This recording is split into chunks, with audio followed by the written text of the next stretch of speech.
నమస్కారం ETV news కి స్వాగతం ఈనాటి ముఖ్యాంశాలు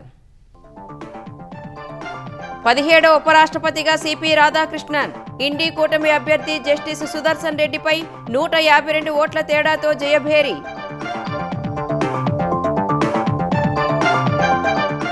ఉపరాష్ట్రపతి ఎన్నికల్లో ఎన్డీఏ అభ్యర్థి రాధాకృష్ణన్ కు 452 ఓట్లు 300 ఓట్లకే పరిమితమైన జస్టిస్ సుదర్శన్ రెడ్డి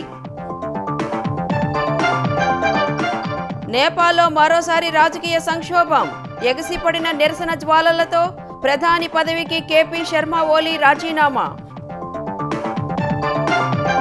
ప్రధాని రాజీనామాతో ఆగని నిరసనకారులు పార్లమెంట్ మాజీ పీఎంలు మంత్రుల ఇళ్లకు నిప్పు శాంతించాలన్న సైన్యం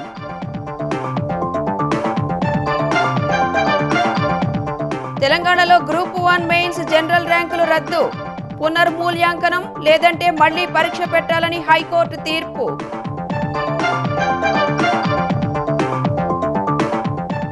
కేంద్ర ఆర్థిక మంత్రితో రేవంత్ భేటీ వరద నష్టంపై నివేదిక సమర్పణ విద్యా సంస్థల అభివృద్ధికి 30,000 కోట్లు ఇవ్వాలని వినతి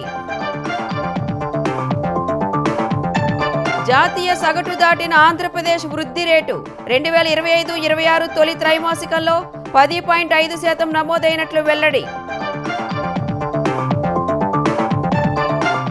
అనంతపురంలో రేపు సూపర్ 6 సూపర్ హిట్ బహిరంగ సభ ముమ్మరంగా ఏర్పాట్లు చేస్తున్న కూటమి నాయకులు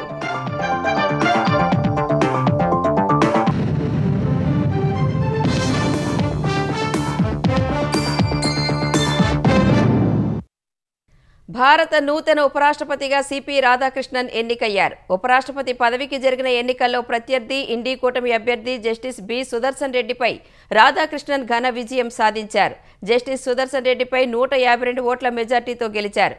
ఈ ఎన్నికల్లో రాధాకృష్ణన్కు 452 ఓట్లు రాగా జస్టిస్ సుదర్శన్ రెడ్డికి 300 ఓట్లు వచ్చాయి. భారత 17వ ఉపరాష్ట్రపతిగా సిపి రాధాకృష్ణన్ ఎన్నికయ్యారు. అధికార ఎన్డీఏ అభ్యర్థిగా బరిలోకి దిగిన రాధాకృష్ణన్ ప్రత్యర్థి ఇండి కూటమి అభ్యర్థి జస్టిస్ బి సుదర్శన్ రెడ్డిపై 152 ఓట్ల మెజార్టీతో విజయం సాధించారు. ఈ ఎన్నికలో రాధాకృష్ణన్ కు 452 ఓట్లు రాగా జస్టిస్ సుదర్శన్ రెడ్డికి 300 ఓట్లు వచ్చాయి. ఈ ఎన్నిక ఫలితాలను ప్రకటించిన రాజ్యసభ సెక్రటరీ జనరల్ రిటర్నింగ్ అధికారి పిసి మోదీ ఎలక్టోరల్ కాలేజీలో మొత్తం 781 మంది సభ్యులు ఉండగా 767 మంది సభ్యులు ఓటు వేశారని చెప్పారు. 752 ఓట్లు చెల్లుబాటైనట్టు వివరించారు. మొత్తం ఓట్లలో 15 చెల్లనివిగా గుర్తించినట్టు వెల్లడించారు. ఉపరాష్ట్రపతి విజయానికి 377 ఓట్లు కావలసి ఉండగా రాధాకృష్ణన్ 452 ఓట్లతో ఘన విజయం సాధించారని ప్రకటించారు. In pursuance of provisions contained in Section 11 of the Presidential and Vice Presidential Elections Act 1952, for the Vice Presidential Election 2025, hereby declare that Shri C.P. Radhakrishnan has been duly elected to the office of Vice President of India.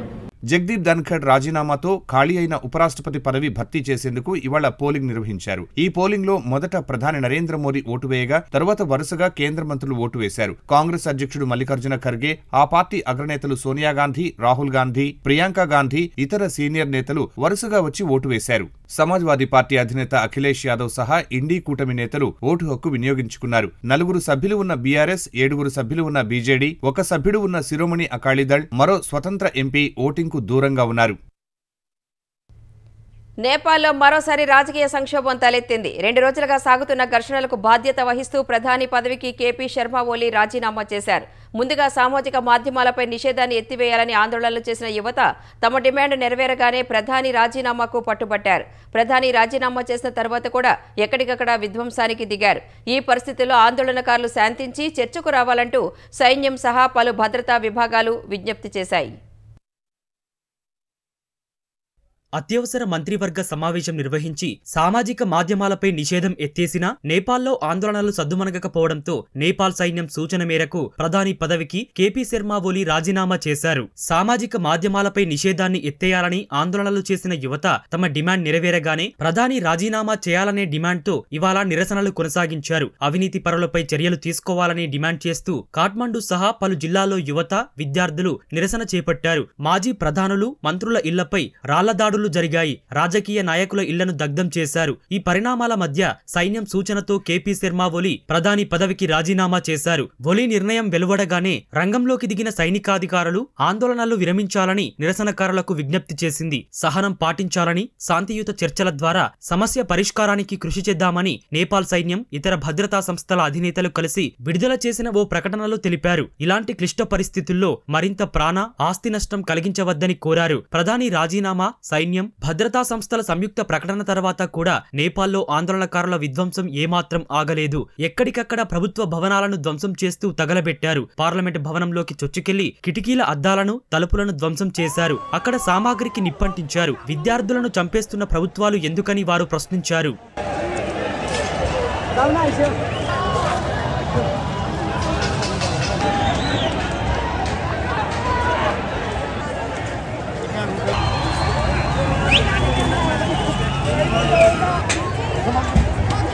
రాజధాని కాఠ్మండూలో ప్రజలు గుమిగూడకుండా విధించిన నిషేధాజ్ఞలను ఏమాత్రం లెక్క చేయకుండా నిరసనలకు దిగారు. KP Sharma దేశాన్ని వదిలిపోవాలని demand చేస్తూ భక్తాపూర్లోని బాల్కోట్లో ఉన్న ఒలి ప్రైవేటు నివాసానికి నిప్పు పెట్టారు. తర్వాత బల్వాంతార్లోని ప్రధాని అధికారిక నివాసంలోకి చొచ్చుకెళ్లారు. మాజీ హోంమంత్రి రమేష్ లేఖక్ ఇంటికి ఆందోళనకారులు నిప్పు పెట్టారు. ఆయన నిన్ననే రాజీనామా చేసినప్పటికీ ఆయన్ని విద్యార్థులు లక్ష్యంగా చేసుకున్నారు. లలిత్పూర్లో నేపాల్ కమ్యూనికేషన్ల మంత్రి పృథ్వీ సుబ్బా గురుంగు నివాసంపై రాళ్లదాడి చేసి నిప్పు పెట్టారు. మాజీ ప్రధాని పుష్పకమల్ దహల్ ప్రచండ ఇంటిని నిరసనకారులు ధ్వంసం చేశారు. మరో మాజీ ప్రధాని షేర్ బహదూర్ దేవ్బా నివాసం ఎదుట నిరసనకు దిగిన విద్యార్థులు ఆయనపై దాడి చేశారు. ఆయన తీవ్రంగా గాయపడినట్టు తెలుస్తోంది.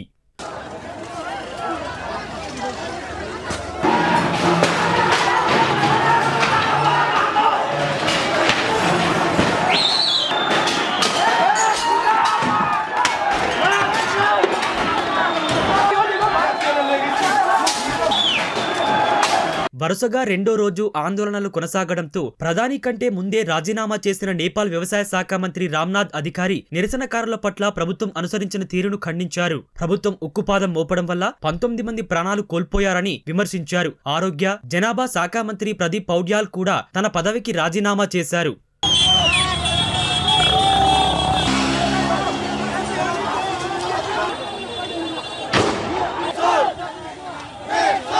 ఒలి రాజీనామాతో సైన్యం రంగంలోకి దిగేందుకు సిద్ధమైనట్లు తెలుస్తోంది. త్రిభువన్ అంతర్జాతీయ విమానాశ్రయాన్ని మూసివేశారు. అన్ని విమానాలను రద్దు చేశారు. 300 మంది సైనికులను అక్కడ మోహరించారు. మంత్రులను వారి అధికారిక నివాసాల నుంచి ఆర్మీ హెలికాప్టర్ల ద్వారా తరలిస్తున్నారు. కాఠ్మండూలోని ఆర్మీ బ్యారక్స్ లోకి వీఐపీలను తరలించారు. నేపాల్లో విధ్వంసం తారాస్థాయికి చేరడంతో కేంద్రం అప్రమత్తమైంది. భారత్ నేపాల్ సరిహద్దులో భద్రతను కట్టుదిట్టం చేసింది. నేపాల్లో పరిస్థితులు సద్దుమణిగే వరకు అక్కడికి వెళ్లే ప్రయాణాలుంటే వాయిదా వేసుకోవాలని భారతీయులకు విదేశాంగ శాఖ సూచించింది. ఈ మేరకు ఓ ప్రకటనను విడుదల చేసింది. నేపాల్లో ఉన్న భారతీయులు జాగ్రత్తగా ఉండాలని, వీధుల్లోకి రావద్దని విదేశాంగ శాఖ కోరింది. నేపాల్ అధికారులు కాఠ్మండూలోని భారత రాయబార కార్యాలయం సూచించే భద్రతా మార్గదర్శకాలను పాటించాలని వెల్లడించింది. ఏదైనా సాయం కావాలంటే నేపాల్లోని భారత ఎంబసీ హెల్ప్లైన్ నెంబర్లను సంప్రదించాలని అక్కడ ఉన్న భారతీయులకు విదేశాంగ శాఖ సూచించింది. నేపాల్లో పరిస్థితుల దృష్ట్యా air India, IndiGo, Nepal airlines Delhi నుంచి కాఠ్మండూకు విమాన సర్వీసులను రద్దు చేశాయి. తెలంగాణలో విద్యాభివృద్ధికి అండగా నిలవాలని కేంద్ర ఆర్థిక మంత్రి నిర్మలా సీతారామన్కు సీఎం రేవంత్ రెడ్డి విజ్ఞప్తి చేశారు. ఢిల్లీలో కేంద్ర ఆర్థిక మంత్రితో సమావేశమైన రేవంత్ రెడ్డి తెలంగాణలో జరిగిన వరద నష్టంపై ఆమెకు నివేదిక అందజేశారు. యంగ్ ఇండియా స్కూళ్లు, ఇతర విద్యాసంస్థల అభివృద్ధికి 30,000 కోట్ల రూపాయల ఆర్థిక సాయం చేయాలని కోరారు. 105 నియోజకవర్గాల్లో ఇంటిగ్రేటెడ్ స్కూళ్లను నిర్మించనున్నట్లు సీఎం తెలిపారు. ఈ స్కూల్లో 2.70 లక్షల మంది విద్యార్థులకు చదువుకునే అవకాశం లభిస్తుందని కేంద్ర మంత్రికి రేవంత్ వివరించారు. ఇందుకోసం నిధుల సమీకరణకు ప్రత్యేక కార్పొరేషన్ ఏర్పాటుకు అనుమతి సహా ఎఫ్ఆర్ఎంపీ పరిమితి నుంచి మినహాయించాలని విజ్ఞప్తి చేశారు. విద్యారంగంపై ప్రభుత్వం చేస్తున్న వ్యయాన్ని పెట్టుబడిగా పరిగణించాలని నిర్మలా సీతారామన్ రేవంత్ రెడ్డి కోరారు. 2025-26 ఆర్థిక ఏడాది తొలి త్రైమాసికలో ఏపీ సాధించిన 10.5% వృద్ధి రేటుపై ముఖ్యమంత్రి చంద్రబాబు సంతృప్తి వ్యక్తం చేశారు. సుస్థిర ఆర్థిక వ్యవస్థ సాధించేందుకు వృద్ధి లక్ష్యాలను ఎప్పటికప్పుడు అంచనా వేసుకోవాలని, త్రైమాసిక ఫలితాలకు తగ్గట్లు తదుపరి కార్యాచరణ ఉండాలని సీఎం అధికారులకు సూచించారు. కొన్ని రంగాలు పురోగతి సాధించకపోవడానికి గల కారణాలను నిపుణులతో అధ్యయనం చేయాలన్నారు. పర్యాటక రంగంలో సాధించిన 17.08% పురోగతి సరిపోదని 25% వృద్ధికి అవకాశం ఉందన్నారు. ఉండవల్లిలోని ముఖ్యమంత్రి క్యాంపు కార్యాలయంలో తొలి త్రైమాసిక వృద్ధి గణాంకాలను సీఎంకు అధికారులు వివరించారు. జీఎస్డీపీలో సాధించిన వృద్ధి విలువ 3,57,894 కోట్లు ఉంటుందని అధికారులు సీఎంకు వివరించారు. గతేడాది ఇదే సమయానికి 9.58% వృద్ధి నమోదు కాగా ఈసారి 10.50% సాధ్యమైందన్నారు. తొలి త్రైమాసికంలో జాతీయ వృద్ధి రేటైన 8.8% అధిగమించిన ఏపీ 2 అంకెల పురోగతి సాధించినట్లు అధికారులు తెలిపారు. పరిశ్రమల శాఖలో 11.91%, సేవల రంగంలో 10.70%, వ్యవసాయ రంగంలో 9.60% వృద్ధి కనిపిస్తోందని సీఎం చంద్రబాబుకు అధికారులు వివరించారు. ఫార్ములా ఈ కేసులో ఏమీ లేదని, ఈ విషయంలో లై డిటెక్టర్ పరీక్షకు తాను సిద్ధమని బీఆర్ఎస్ కార్యనిర్వాహక అధ్యక్షుడు కేటీఆర్ అన్నారు.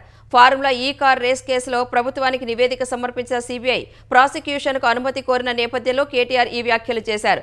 హైదరాబాద్కు ఫార్ములా ఈ రేసు తీసుకొచ్చేందుకు అన్ని రకాలుగా ప్రయత్నాలు చేశానని, తద్వారా ఎలక్ట్రిక్ వాహనాల తయారీ పరిశ్రమను ఆకర్షించాలన్నది తన ఉద్దేశమని తెలిపారు. ప్రాసిక్యూషన్ చేసినా, ఛార్జిషీట్లు వేసినా ఏమీ చేయలేరని, తాము మాత్రం కాంగ్రెస్ ఇచ్చిన గ్యారంటీలు, హామీలపై పోరాడతామని తెలిపారు. నేను స్పష్టంగా చెప్పాను. ఒక 45 కోట్లు 46 కోట్లు ప్రభుత్వం నుంచి కట్టాలని ఆదేశం ఇచ్చింది నేనే అని స్పష్టంగా చెప్పాను. ఆ 46 కోట్లు ప్రభుత్వం నుంచి ఇక్కడ నుంచి పోయినాయి, బ్యాంకు ద్వారానే పోయినాయి, అవతల వాళ్ళ దగ్గర ఉన్నాయి. రూపాయి ఎక్కడా తారుమారు కాలేదు. అందుకే దీని ఒక లొట్టపీస్ కేసు అని చెప్పినా, మళ్ళీ చెప్తా ఉన్నా, ఏమేస్తారో ఛార్జ్ షీట్లు, ప్రాసిక్యూషన్లు, జైళ్లు వేసుకోండి. ఏమైనా కేసు పెడితే రారాబాయి చూసుకుందాం, పెట్టు లై డిటెక్టర్ అన్నాడు 2 వరకు. నేను చెప్తున్నా రా, నేను తప్పు చేయలే, నిజాయితీగా నేను ఈ రాష్ట్రానికి ప్రతిష్ట తెచ్చే ప్రయత్నం చేసిన. కూటమి ప్రభుత్వం రేపు అనంతపురంలో తలపెట్టిన సూపర్ 6 సూపర్ హిట్ బహిరంగ సభకు కూటమి నేతలు, కార్యకర్తలు భారీ ఏర్పాట్లు చేస్తున్నారు. అధికారంలోకి వచ్చాక 3 పార్టీలు ఉమ్మడిగా నిర్వహిస్తున్న తొలి సభ ఇదే కావడంతో దీన్ని ప్రతిష్టాత్మకంగా తీసుకున్నాయి. ముఖ్యమంత్రి చంద్రబాబు, ఉప ముఖ్యమంత్రి పవన్ కళ్యాణ్, మంత్రి లోకేష్, బీజేపీ ఏపీ అధ్యక్షుడు మాధవ్ సహా 3 పార్టీల అగ్రనేతలు ఈ సభకు హాజరు కానున్నారు. ఈ బహిరంగ సభకు రాష్ట్రంలోని వివిధ ప్రాంతాల నుంచి లక్షల మంది తరలివస్తారనే అంచనాలతో మంత్రులు, 3 పార్టీల సీనియర్ నేతలు సభ ఏర్పాట్లను దగ్గరుండి పర్యవేక్షిస్తున్నారు. 5,000 మంది పోలీసులతో బహిరంగ సభకు పటిష్ట భద్రతా ఏర్పాట్లు చేస్తున్నామని హోంమంత్రి అనిత వెల్లడించారు. తెలుగుదేశానికి పట్టున్న రాయలసీమలో మరింత పట్టు బిగించేలా సభ జరుగుతోందని ఆర్థిక మంత్రి పయ్యావుల కేశవ్ తెలిపారు. 15 నెలల కాలంలో కూటమి సర్కార్ సాధించిన విజయాలను రేపటి సభతో ప్రజల్లోకి తీసుకువెళ్తామని వివరించారు. 3 పార్టీలు ఎన్నికలకి ఏ వాగ్దానాలతో అయితే వెళ్ళామో ఆ వాగ్దానాలన్నింటినీ నెరవేరుస్తూ ఉన్నామని చెప్పడానికి అనంతపురం జిల్లా వేదికని ఎంచుకోవడం జరిగింది. 3 పార్టీలు ప్రజలకి ఏ రకమైనటువంటి ఐక్యతతో ఎన్నికలకు పోయాయో ఈరోజు అంతకన్నా బలమైనటువంటి ఐక్యత ప్రజల అభివృద్ధి కోసం పనిచేస్తూ ఉన్నాయి. మేము రాజకీయాల కోసమో, సీట్ల కోసమో, ఓట్ల కోసమో కలిసినటువంటి ఒప్పందం కాదు మాది. ఈ రాష్ట్రానికి మంచి జరగాలి, ఈ రాష్ట్రం అభివృద్ధిలోకి వెళ్ళాలి అనేటువంటి ఒక తపనతోటి, ఆకాంక్షతోటి కలిసినటువంటి కూటమి మాది అని ఈ సంవత్సర పాలన కూడా రుజువు చేస్తూ ఉంది. అరాచకానికి కేర్ ఆఫ్ అడ్డాగా జగన్మోహన్ రెడ్డి గారి పాలన నిలిస్తే, అభివృద్ధికి కేర్ ఆఫ్ అడ్డాగా చంద్రబాబు నాయుడు గారి పాలన ఉంది. తెలంగాణలో గ్రూప్ 1 మెయిన్స్ పరీక్ష జనరల్ ర్యాంకింగ్స్ రద్దు చేస్తూ హైకోర్టు తీర్పు వెలువరించింది. ఈ పరీక్షల మూల్యాంకనంపై అభ్యంతరాలు వ్యక్తం చేస్తూ దాఖలైన పిటిషన్లపై హైకోర్టు ఈ మేరకు తీర్పు వెలువరించింది. తాము విధించిన నిబంధనల మేరకు మళ్లీ మూల్యాంకనం చేయాలని ఆదేశించింది. పునర్మూల్యాంకనం సాధ్యం కాకపోతే మెయిన్స్ ను మళ్లీ నిర్వహించాలని స్పష్టం చేసింది. మెయిన్స్ మళ్లీ నిర్వహిస్తే 8 నెలల్లో పరీక్షను పూర్తి చేయాలని టీజీపీఎస్సీకి హైకోర్టు ఆదేశాలు జారీ చేసింది. తెలంగాణలో గ్రూప్ 1 మెయిన్స్ లో జవాబు పత్రాల మూల్యాంకనం, పరీక్షా కేంద్రాల కేటాయింపులో అవకతవకలు, తెలుగు మీడియం వారికి అన్యాయం జరిగిందంటూ పలువురు అభ్యర్థులు దాఖలు చేసిన పిటిషన్లపై ఇవాళ హైకోర్టు తీర్పు వెలువరించింది. ఈ పిటిషన్లపై జస్టిస్ నామవరపు రాజేశ్వరరావు నేతృత్వంలోని ధర్మాసనం సుదీర్ఘ విచారణ జరిపింది. ఈ విచారణలో మెయిన్స్ కు 21,075 మంది హాజరైనట్టు తొలుత ప్రకటించిన టీజీపీఎస్సీ తర్వాత ఆ సంఖ్యను 21,085గా చెబుతోందని పిటిషనర్ల తరపున లాయర్లు వాదించారు. అందులో మిగతా 10 మంది ఎక్కడి నుంచి వచ్చారన్న దానిపై స్పష్టత కావాలని కోరారు. మొదట 45 సెంటర్లు అని, తర్వాత 46 కేంద్రాల్లో పరీక్ష నిర్వహించినట్లు టీజీపీఎస్సీ ప్రకటించిందని కోర్టు దృష్టికి తీసుకెళ్లారు. మూల్యాంకనం విషయంలోనూ సరైన నిబంధనలు పాటించలేదని వాదించారు. పేపర్లు దిద్దిన వారిలో చాలా మందికి తెలంగాణ చరిత్రపై అవగాహన లేదని, దానివల్ల మార్కుల కేటాయింపులో అన్యాయం జరిగిందని పిటిషనర్ల తరపున న్యాయవాదులు వివరించారు. ఈ వాదనను తోసిపుచ్చిన టీజీపీఎస్సీ సబ్జెక్టు నిపుణులతోనే జవాబు పత్రాల మూల్యాంకనం చేయించినట్లు కోర్టుకు తెలిపింది. ఇటీవల ఏపీలో నిర్వహించిన గ్రూప్ 1లోనూ ఇంగ్లీష్ మీడియం అభ్యర్థులే అధిక సంఖ్యలో ఉన్నారని వెల్లడించింది. అభ్యర్థులు రాసిన జవాబుల ఆధారంగానే తప్ప మాధ్యమం ఆధారంగా ఉండవని టీజీపీఎస్సీ న్యాయవాది కోర్టుకు తెలిపారు. పిటిషనర్ల వాదనల్లో వాస్తవం లేదని వివరించారు. ఇరువైపులా వాదనలు విని తీర్పును రిజర్వు చేసిన జస్టిస్ నామవరపు రాజేశ్వరరావు ఇవాళ ఉత్తర్వులు వెలువరించారు. గతంలో ప్రకటించిన జనరల్ ర్యాంకింగ్ జాబితాను రద్దు చేస్తున్నట్టు తెలిపిన న్యాయమూర్తి తదుపరి ప్రక్రియపై టీజీపీఎస్సీకి 2 ప్రత్యామ్నాయాలను సూచించారు. మెయిన్స్ అభ్యర్థుల పేపర్లు పునర్మూల్యాంకనం చేయడం ఒక ప్రత్యామ్నాయం కింద సూచించారు. పునర్మూల్యాంకనం సాధ్యం కాకపోతే మళ్లీ మెయిన్స్ నిర్వహించాలని ఆదేశించారు. ఈ మేరకు Sanjay Singh versus UPSC case తీర్పును ప్రస్తావించిన కోర్టు మోడరేషన్ విధానంలో మూల్యాంకనం చేయాలని ఆదేశించింది. ఒకవేళ మెయిన్స్ ను మళ్లీ నిర్వహించాలని నిర్ణయిస్తే 8 నెలల్లో పరీక్ష జరపాలని టీజీపీఎస్సీకి హైకోర్టు స్పష్టం చేసింది. గతేడాది ఫిబ్రవరిలో గ్రూప్ 1 కొత్త నోటిఫికేషన్ జారీ చేసిన టీజీపీఎస్సీ అదే ఏడాది మార్చి 14 వరకు దరఖాస్తులను స్వీకరించి జూన్ 9న ప్రిలిమ్స్ పరీక్షలను నిర్వహించింది. మొత్తం 563 పోస్టులకు నిర్వహించిన పరీక్షలకు 5 లక్షల మందికి పైగా అభ్యర్థులు హాజరయ్యారు. ఒక్క పోస్టుకు 50 మంది చొప్పున మొత్తం 563 పోస్టులకు గాను 31,382 మంది మెయిన్స్ కు ఎంపికయ్యారు. 2024 అక్టోబర్ 21 నుంచి 27 వరకు మెయిన్స్ పరీక్షలను సైతం నిర్వహించి ఈ ఏడాది మార్చి 30న జనరల్ ర్యాంకులను ప్రకటించింది. అయితే గ్రూప్ 1 మెయిన్స్ మూల్యాంకనంలో తప్పులు జరిగాయని హైకోర్టును ఆశ్రయించగా జనరల్ ర్యాంకింగ్స్ రద్దు చేస్తూ తీర్పు ఇచ్చింది. అటు ఈ తీర్పును స్వాగతించిన పిటిషనర్లు యూపీఎస్సీ వంటి పరీక్షల్లోనే పునఃమూల్యాంకనం జరగలేదన్నారు. గ్రూప్ 1 మెయిన్స్ మళ్లీ నిర్వహించాలని అభిప్రాయపడ్డారు. గ్రూప్ 1 మెయిన్స్ పరీక్షల కేసులో తెలంగాణ హైకోర్టు తీర్పు కాంగ్రెస్ ప్రభుత్వానికి ఒక గుణపాఠమని బీఆర్ఎస్ వ్యాఖ్యానించింది. ఈ మేరకు నిరుద్యోగ యువతకు న్యాయం జరిగిందంటూ హర్షం వ్యక్తం చేస్తూ బీఆర్ఎస్ కార్యనిర్వాహక అధ్యక్షుడు కేటీఆర్ ప్రకటనను విడుదల చేశారు. హైకోర్టు తీర్పును ప్రభుత్వం వెంటనే అమలు చేయాలన్న కేటీఆర్ నిరుద్యోగ ఆకాంక్షలకు వ్యతిరేకంగా ప్రభుత్వం అక్రమాలకు పాల్పడిందని ఆరోపించారు. ఇది ముమ్మాటికి గ్రూప్ 1 బాధితుల అలుపెరగని పోరాటానికి దక్కిన గెలుపని పేర్కొన్నారు. హైకోర్టు తీర్పుపై కాంగ్రెస్ ప్రభుత్వానికి చెంపపెట్టు లాంటిదని మాజీ మంత్రి హరీష్ రావు అన్నారు. ఈ పరీక్ష మూల్యాంకనంలో అవకతవకలు, పరీక్షా కేంద్రాల కేటాయింపు, హాల్ టికెట్ల జారీ, పరీక్షా ఫలితాల్లో అనుమానాలు, అక్రమాల ఆరోపణలపై హైకోర్టు తీర్పు ఇచ్చిందని పేర్కొన్నారు. లోపభూయిష్టంగా పరీక్షలు నిర్వహించి విద్యార్థుల జీవితాలతో చెలగాటమాడుతున్న సీఎం రేవంత్ రెడ్డి కోర్టు తీర్పునకు ఏం సమాధానం చెబుతారని ప్రశ్నించారు. హరీష్ రావు వ్యాఖ్యలపై కాంగ్రెస్ ఎంపీ చామల కిరణ్ కుమార్ రెడ్డి మండిపడ్డారు. నిరుద్యోగులు ఆవేదన పడుతుంటే బీఆర్ఎస్ నేతలు సంతోషిస్తున్నారని ఆగ్రహం వ్యక్తం చేశారు.